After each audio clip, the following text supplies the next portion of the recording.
안녕하세요, 랜덤TV입니다.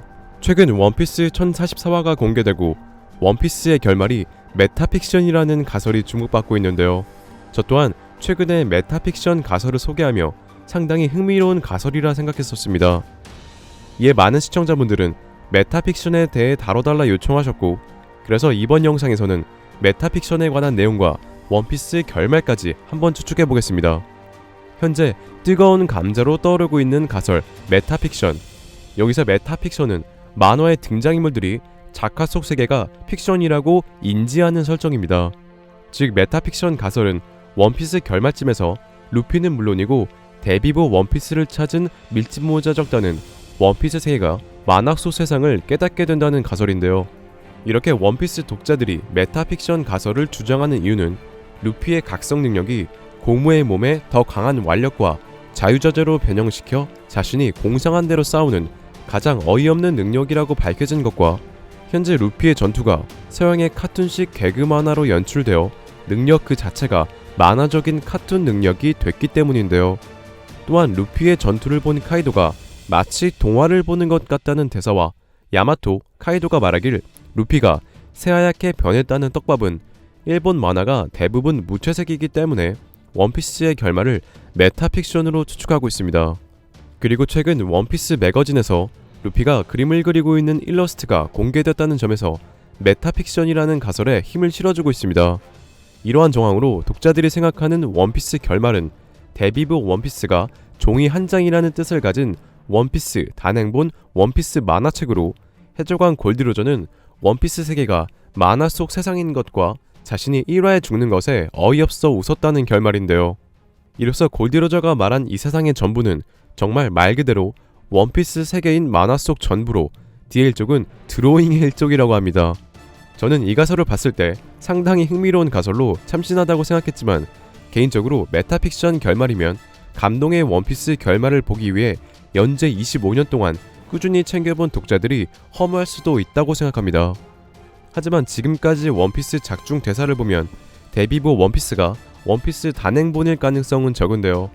그렇게 생각하는 이유로는 로저 작단의 대사들로 만약 로저가 단행본 원피스를 봤다면 자신 다음으로 원피스를 찾은 인물을 자신의 아들 에이스가 아닌 당연히 다른 인물로 생각하여 이러한 장면이 없었어야 하며 로저가 데비보 원피스를 함께 본 레일리에게 나는 죽지 않는다고 말할 이유도 없습니다.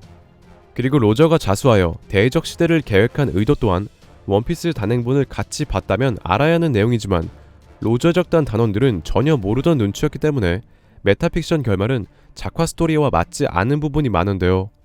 그리고 마지막으로 로저는 원피스를 보며 그래 참 웃긴 이야기야 조이보이 나는 너와 같은 시대에 태어나고 싶었다 라고 말했었는데 만약 원피스가 단행본이라면 로저가 같은 시대에 태어나고 싶었던 조이보이는 800년 전 어마어마한 보물을 남긴 조이보이가 아닌 현재 살아가고 있는 루피여야 하므로 개인적으로 원피스 결말이 메타픽션일 가능성은 낮다고 생각하고 있습니다. 하지만 제가 생각하고 있는 원피스 결말은 800년 전 조이보이가 남긴 데비브 원피스가 그림책 동화라는 것은 맞다고 생각하는데요. 저는 과거 영상에서 데비브 원피스를 추측했을 때 원피스는 황금으로 만들어진 로봇들의 연극으로 조이보이는 로봇 연극을 연출하여 공백의 100년에 있었던 일과 세계의 모든 진실을 참 웃긴 이야기처럼 전한 것으로 추측했었습니다. 그리고 제가 왜 그렇게 생각했었는지는 지금과 많이 다르지 않기 때문에 지금 최근 밝혀진 사실들과 조금 생각이 변경된 원피스의 정체와 함께 다시 설명해 보겠습니다. 저는 현재 데비브 원피스가 과거 사라진 고대 왕국의 벽을 살아있는 그림책으로 만든 게 아닐까 추측하고 있는데요. 제가 그렇게 생각하는 이유로는 고무고무 열매 각성 능력 때문으로 최근 밝혀진 고무고무 열매 각성 능력은 고무를 자유자재로 변형시켜 자신이 공상하는 대로 뭐든지 할 수 있었고 이는 루피가 각성 능력을 사용했을 때 서양의 카툰식 만화처럼 연출됐었습니다. 또한 각성 능력은 자신뿐만 아니라 주변을 고무로 만들 수도 있었는데요.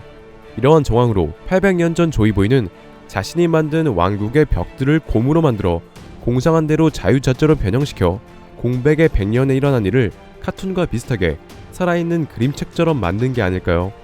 그렇기 때문에 골디로저와 로저 작단은 공백의 100년에 지워진 역사를 재밌게 연출한 800년 전 조이보이의 살아있는 그림책을 보며 웃었고 너와 같은 시대에 태어나고 싶었다 말하며 어마어마한 보물, 참 웃긴 이야기라며 섬의 이름을 라프텔로 지은 게 아닐까 추측하고 있습니다.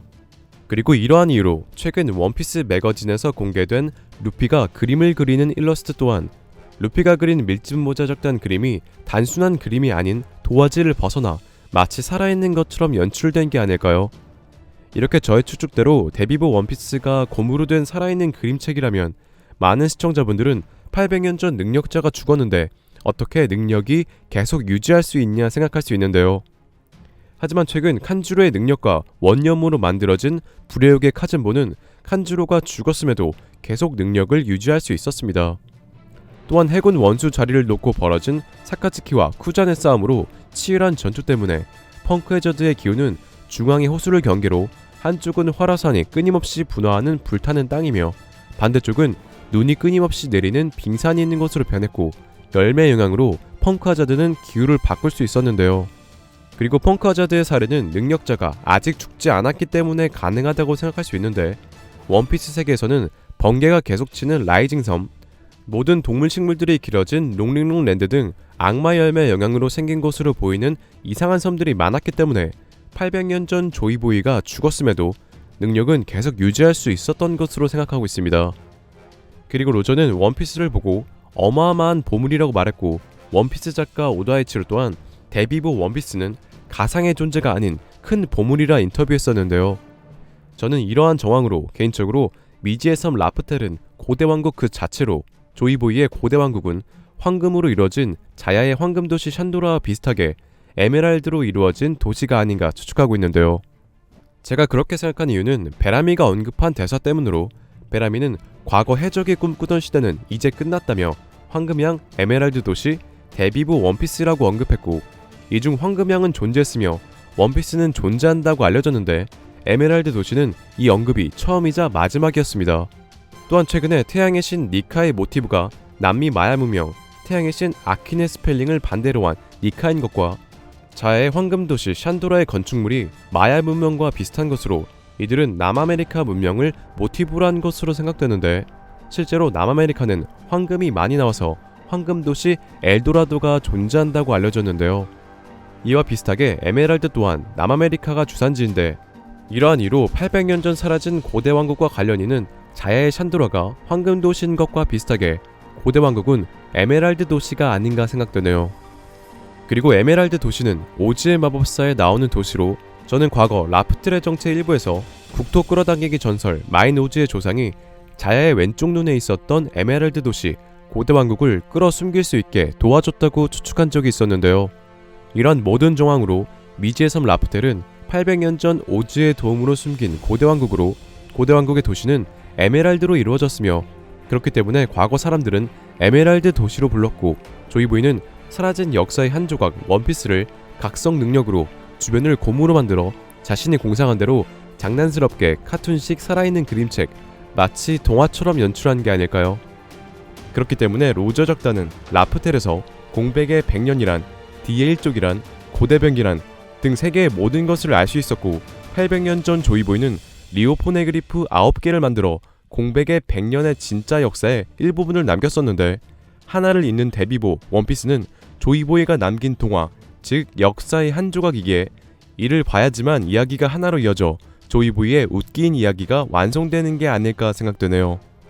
실제로 현실에는 연금술과 관련된 14개 조항의 텍스트로 이루어진 에메랄드 타블렛이라는 비석이 있는데 이 비석은 성경에서 노아의 방주에 제일 먼저 실은 물건으로 데뷔보 원피스는 오즈의 마법사의 에메랄드 도시와 에메랄드 타블렛을 모티브로 한 게 아닌가 생각되네요.